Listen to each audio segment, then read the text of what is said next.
Coco Chanel. Fashion is not just about dresses. Fashion is something in the air. Fashion is in the sky, the street. Fashion is about ideas, the way we live, what is happening. Coco Chanel. At the start of the 20th century, the idea of women in business seemed crazy. In those days, men held all the positions of power and made all the decisions about money. They believed that a woman's place was in the home, looking after her children, cooking for her family, and managing the house. If a woman needed to work, she could perhaps find a job in a shop or in a factory, but she had no chance of working as a businesswoman or a banker or a lawyer. Women's fashions in the US and Europe at that time supported this idea of their position in society. Fashionable women wore long dresses that almost touched the ground. This made it difficult for them to drive a car, ride a horse, or even walk quickly. As a result, they needed men to arrange their travel for them. A fashionable woman was also expected to keep her skin as white as possible, to show that she didn't work outside in the sun. This meant that women spent a lot of time indoors. When they went out, they often wore large hats that were decorated with flowers, leaves, and fruit. These protected their faces from the sun and made it even more difficult for them to move around. But many women weren't happy with their position in society, and they didn't like the clothes they had to wear either.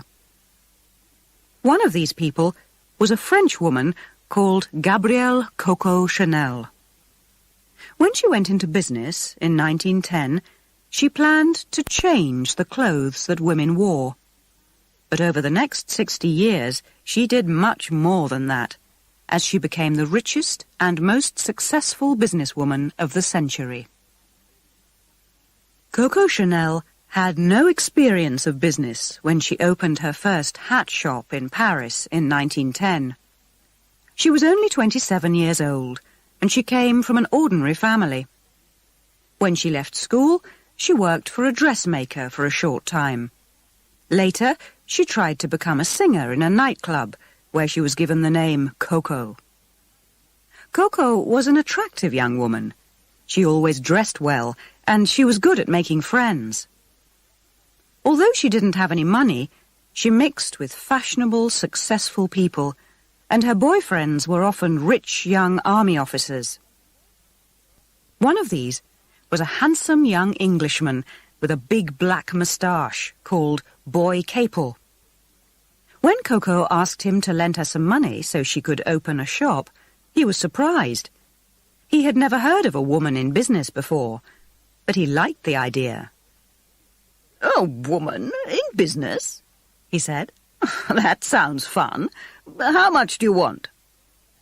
Coco asked for enough money to open a shop in one of the best streets in Paris. "No problem," replied Boy Capel. He was so rich that he didn't care if he never got his money back. Many of Coco's customers in her first shop were her rich young women friends. They loved the simple but beautiful hats that Coco made for them. At parties, they laughed at other women who still wore hats that were covered in fruit and flowers. Soon they were asking Coco for clothes that were designed in the same simple way. Coco hated the long dresses that fashionable women wore, and so she was happy to make dresses and skirts that were much shorter and reached just below the knee. She also persuaded her customers to wear loose jackets and blouses that allowed them to breathe more easily. Again, the rich, fashionable young women of Paris loved Coco's new ideas, and her shop started to do well.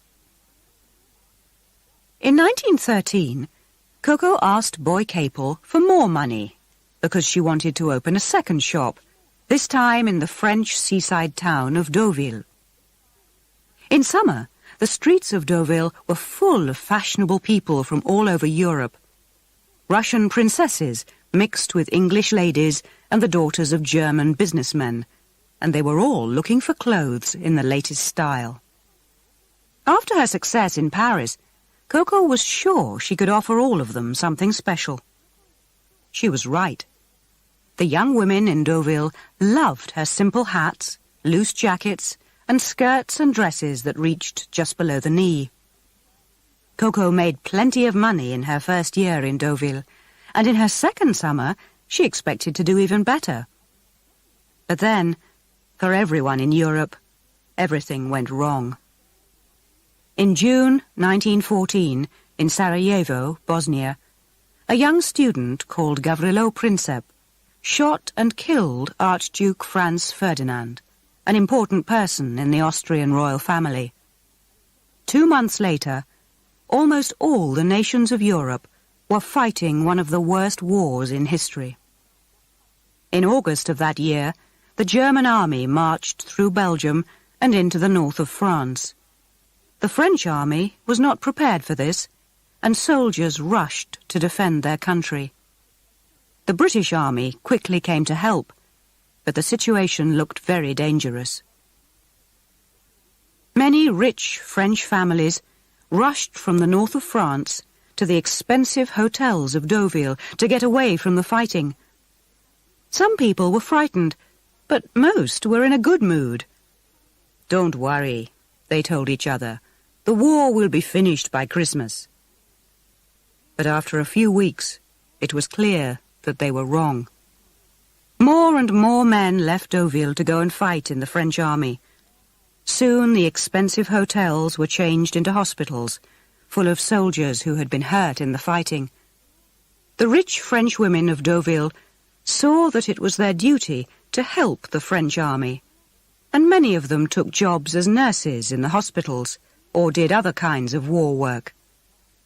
But after a few days, they realized that it was impossible to work in their long dresses. They looked around for different things to wear. "Where can we find clothes that are stylish, but will also allow us to work?" they asked each other. They found the answer in Coco Chanel's new shop. Her simple hats, loose jackets, and straight skirts were just what these women needed. They were stylish, but they also allowed women to move around quickly. Coco was soon selling clothes as fast as she could make them. A year later, in the summer of 1915, Coco had worked so hard for so long that she was ready for a holiday. So Boy Capel took a break from his job with the British Army, and together they went to Biarritz in the south of France. The mood in this seaside town was very different to the mood in Deauville. In Deauville, everyone spent all their time worrying about the war. In Biarritz, people just wanted to have a good time and to forget about it. The town was full of young army officers who were spending a few days away from the fighting with their wives and girlfriends. There was dancing in the big hotels every night. The shops and restaurants were always busy. But the war meant that it was hard for women in Biarritz to find the sort of fashionable clothes that they wanted. Coco immediately saw a business opportunity. She realized that women in Biarritz wanted a different style of clothes from women in Deauville. These women wanted to go out and have fun. They wanted to look good, and they didn't really care how much they paid for their clothes. "Don't you see?" she said to Boy. "This could be a new direction for the business. In Biarritz, I can sell clothes that are modern and simple, but that also allow women to feel beautiful and to enjoy themselves." Boy Capel put his fingers to his big black moustache and thought for a moment. "And," added Coco, "I think women will also pay a very good price for these clothes, if we can sell them in the right way." "What do you mean?" asked Boy. "Well," said Coco, "these clothes need to have a new look. The Chanel clothes in Biarritz will not just be clothes for rich women who work. These clothes will make women feel good when they wear them." Boy wasn't sure about the idea. "But where will you get the cloth for these clothes?" he asked. "No other designer can get cloth at the moment. We are in the middle of a war, you know." "Don't worry about that," said Coco. "I'll find the cloth. I just need the money." "Money?" said Boy Capel. "Oh, no problem. I've got plenty of money." Boy Capel sounded confident, but as he lent more money to Coco, he never really expected to see it again. But Coco's idea was quite right. She found that she could still buy cloth across the border in Spain, which wasn't fighting in the war. Then she rented an expensive house in the middle of the town and hired 60 women to make her new dresses. She sold the dresses for very high prices, but women were happy to pay for them. They were so popular that people even came from Madrid to buy them. For the next 3 years, Coco travelled between her 3 businesses in Paris, Deauville and Biarritz, while the First World War continued in the north and east of France. By 1916, over 300 people were working for her. She soon made so much money that she could pay back Boy Capel all that she had borrowed. Coco had been lucky, because the war had given her a chance to make her new designs popular. But she had also shown that she could recognize business opportunities and that she could change her style to suit her customers. When the war finished, in November 1918, Coco was ready to start the next and most successful part of her business life. The First World War completely changed European society. Millions of young men had been killed, and women now had a much more important position in society. Women had shown that they could work in offices and factories while men were fighting in the war. In many countries, women were now allowed to vote for their government for the first time. By the start of the 1920s, women had realized that they could be different from their mothers. They could lead a very different kind of life from the one they had known before the war. After the bad times of the war, rich young people just wanted to spend money and to have fun. They drove their shiny new cars to the beach, where they played games and swam in the sea. Both men and women went to parties, where they smoked cigarettes and drank alcohol. They danced to the music of Louis Armstrong and Jelly Roll Morton. They went to the cinema to watch the films of Charlie Chaplin and Greta Garbo, and they also wore the clothes of Coco Chanel. Women didn't want to return to the long, tight dresses and silly hats of the years before the war. They wanted clothes that allowed them to move around freely. Chanel's style was just right for the time. But now, her clothes were not just for the women of Paris, Deauville and Biarritz. The end of the war meant that she could sell her clothes around the world. For women in the big cities of Europe, she made smart suits of jackets and skirts. And for women on holiday, she designed special beach clothes. In the US, her dresses were so successful that a magazine even compared them to the Ford motor car. Coco's business grew and grew. But Coco didn't just think about clothes. She realized that women couldn't always wear diamonds and other expensive jewelry when they went out, so she started making jewelry that looked real but was made from cheap materials. She also introduced the idea of short hair for women, and for the first time she made it popular for women to go out in the sun so their skin went brown. But Coco's best decision was to go into the cosmetics business. She knew that the cosmetics business and the fashion industry were similar in many ways, and she was sure that her ideas could help her to be successful in this area. She also believed that cosmetics were very important. She once said, "If a woman doesn't wear perfume, she has no future." So, in the early 1920s, she went to see a man called Pierre Wertheimer to discuss her plan. Wertheimer owned the biggest perfume factory in France, and he was very happy to work with such a famous designer. At that time, women wore perfumes which always smelled of flowers. But Coco wanted her perfume to have a completely different smell.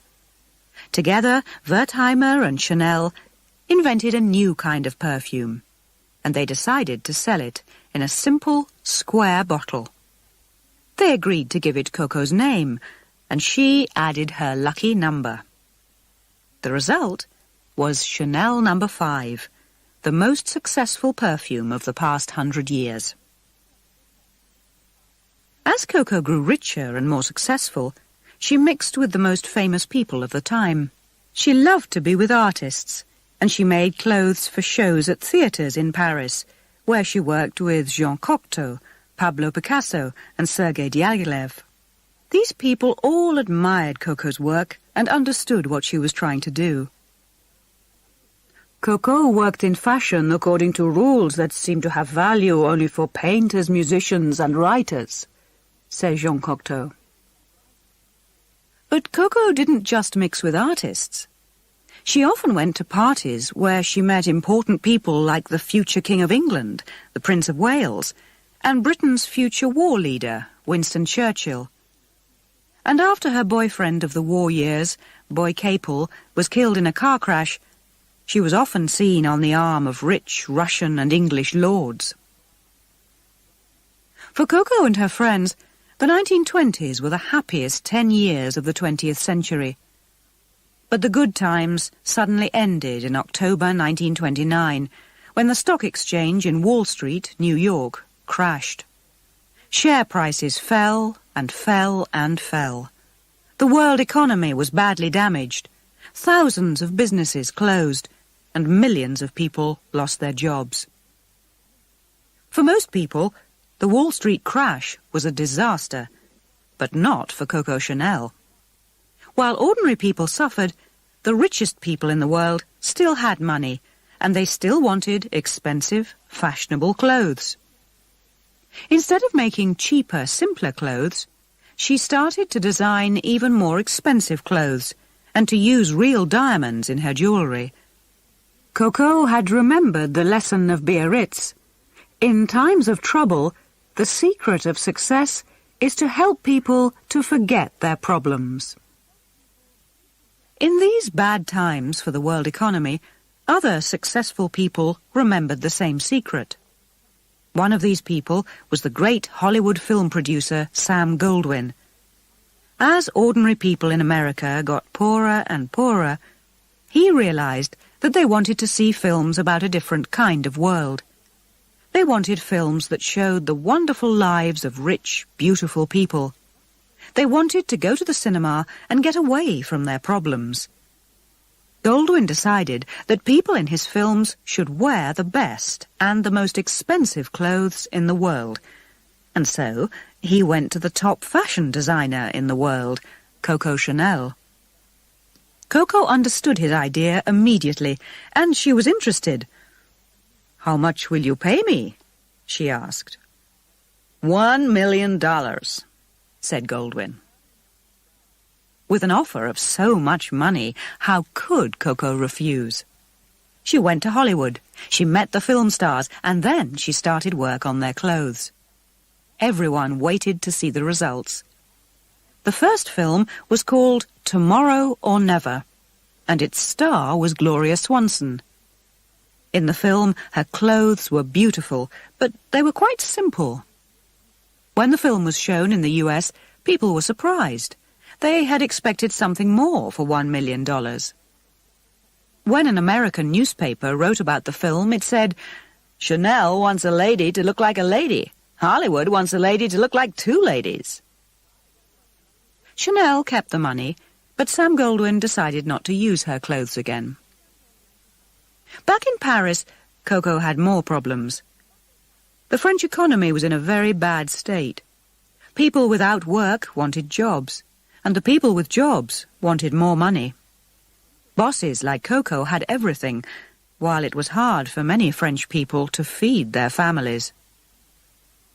In the middle of the 1930s, Coco's business employed around 4,000 people. She thought she was good to the people who worked for her, but some of them had a different opinion. In 1936, 50 of her workers stopped work and sat down in one of her factories in Paris. Coco put on her best suit and rushed to speak to them, but they had locked the door of her factory and she couldn't get in. Coco was very angry. How could they do this to her? She and her workers argued and argued, but they couldn't agree on a solution to their differences. Coco's reply showed that she was a very tough businesswoman. She sacked 300 of them. But still they refused to change their minds. Coco now had an even more serious problem. She had designed some new clothes for a fashion show, and she was worried that they wouldn't be ready. What could she do? She decided to give her workers what they wanted, but she never forgot what they had done to her. At around this time, Coco started to go out with a rich German man called Hans Gunther von Dinklage. She always called him Von D. Nobody knew exactly what Von D was doing in Paris, but many people thought that he was a spy for Germany's Nazi government. This didn't worry Coco, and the two of them started to live together in the expensive Paris Ritz Hotel. But while Coco and Von D enjoyed their life, Europe moved closer to war. In 1938, Hitler's German army marched into Czechoslovakia. The next year, the Germans marched into Poland, and the Second World War began. Although Coco's business had done well in the First World War, she decided that she didn't want to work through another war. Perhaps she was still angry with her workers after the problems of 1936. Or perhaps she had just had enough of business. But for whatever reason, in 1939, Coco closed her fashion business and all her workers lost their jobs. Many people were angry with her and asked her to change her mind, but she simply told them, "This is no time for fashion." Through the winter of 1939 and into 1940, the French people waited and worried. In 1940, the German army arrived and took control of Paris.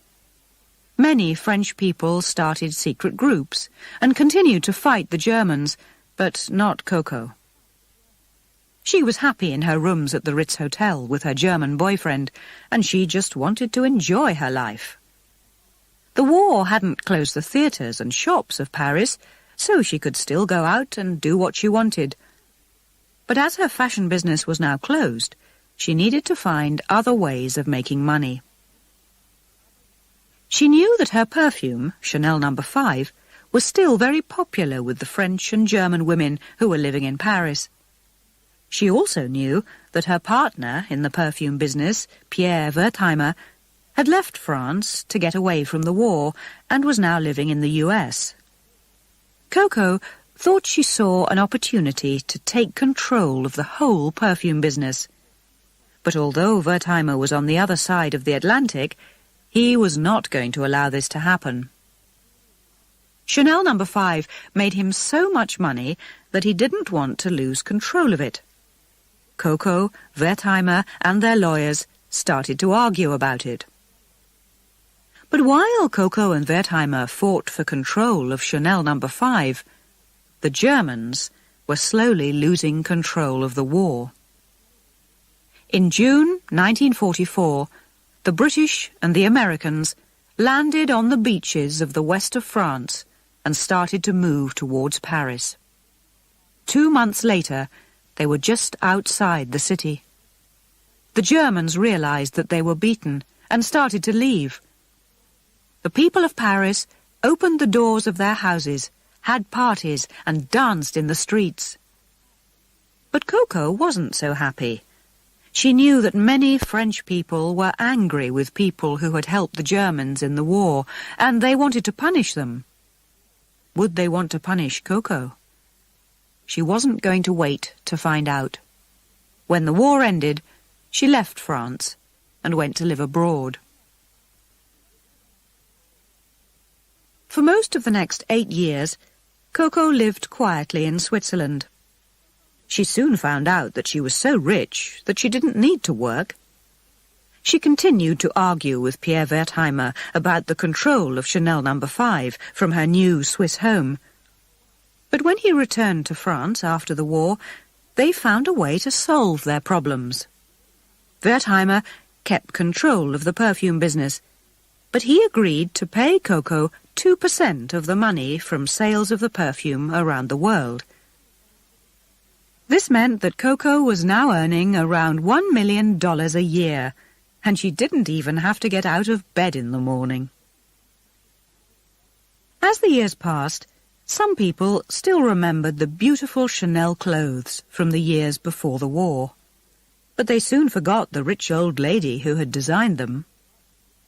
Although Coco now had everything that she wanted, she didn't really like her new life. She had loved her work, and now she missed the world of fashion. She still read fashion magazines and looked carefully at all the new designs. But Coco found that more and more often she didn't like what she saw. The new star designer in the fashion world was a Frenchman called Christian Dior. In 1947, he produced his new look. His shirts and jackets were tight and made it difficult for women to breathe. His skirts and dresses were narrow at the waist and wide at the bottom, and they reached down to women's shoes. Women loved Dior's clothes. They were very different to the boring clothes and uniforms that they had had to wear during the war years. They were also very different to the Chanel look of the years before the war. Every year, Christian Dior's new look made Coco more and more angry. In 1953, she decided that she couldn't sit and watch and do nothing. She had to return to the fashion business. She returned to Paris and started to design new clothes for a fashion show the next year. Many people thought she was crazy. "What does a 70-year-old woman know about modern fashion?" they asked. "Doesn't she know that times have changed?" But Coco didn't listen, and on the 5th of February 1954, she introduced her new designs at a fashion show in Paris. The show was a disaster. The newspapers said that they were clothes for old ladies and country people. Coco was upset and angry that her designs had been criticized so strongly. "These people just don't understand," she said. "It's true that I'm old, but I'm still one of the greatest designers in the world. I changed women's fashion once, and I know I can change it again. I'll show them." So Coco didn't return to Switzerland, and she didn't stop working. The next year, she produced some different designs for another fashion show, and this time many people liked them. The year after that, there was another new show, and more people started to admire her clothes. By the end of the 1950s, she was again one of the most important fashion designers in the world. During the 1960s, rich and beautiful women from all over the world visited Coco's offices to ask for advice and to buy new suits and skirts and dresses. Coco was rich and successful, but nobody really knew if she was happy. For the final 17 years of her life, she lived alone in the Ritz Hotel in Paris. Every morning she walked across the road to work in the offices above one of her shops. She was often still cutting cloth and making dresses late at night. Why did she work so hard? She once said, "Work has always been a kind of drug for me." If work was her drug, It was a drug that helped her to live for a long time. She was still designing new clothes for the world's top women when she died in 1971. She was 87 years old. Today, Chanel is still one of the most important names in fashion and cosmetics. But the modern House of Chanel is very different to Coco's old company. A new boss, the German designer Karl Lagerfeld, joined the company in 1983 and introduced several new ideas. He saw that the company could use Chanel's famous name to sell many different products all over the world.